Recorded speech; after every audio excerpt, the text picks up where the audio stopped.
Good afternoon sir, magpapalit ba ng uniform ang DepEd? So, yun pong uniform ng Department of Education, maging teaching man o kaya ay non-teaching personnel, yung communication po, yung order po para doon sa official na uniform ay dinadaan po sa tinatawag na DepEd order.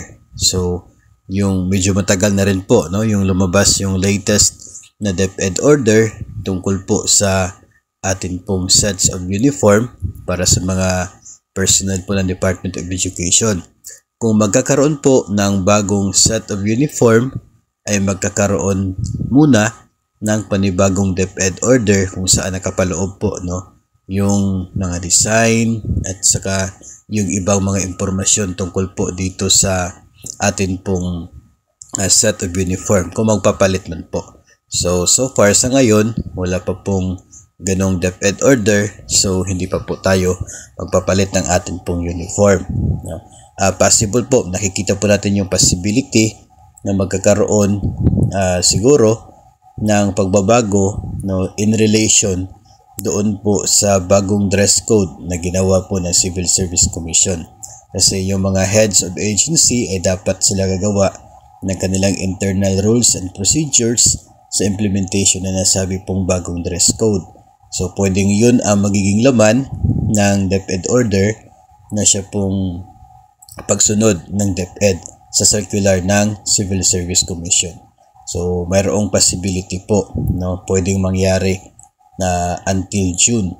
Pero, yun po yung abangan po natin. Kasi hanggat wala pa pong inilabas na DepEd order ay yung current po na uniform po na ginagamit po ng mga DepEd personnel, ganun pa rin ang masusunod.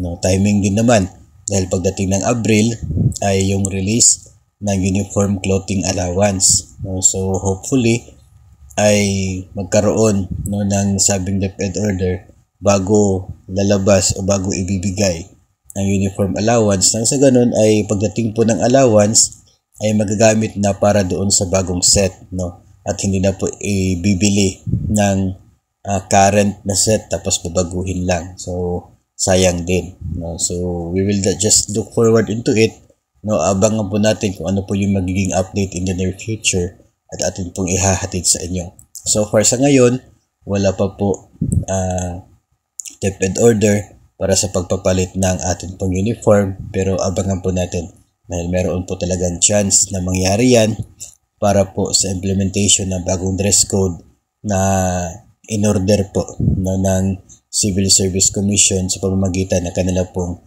memorandum circular.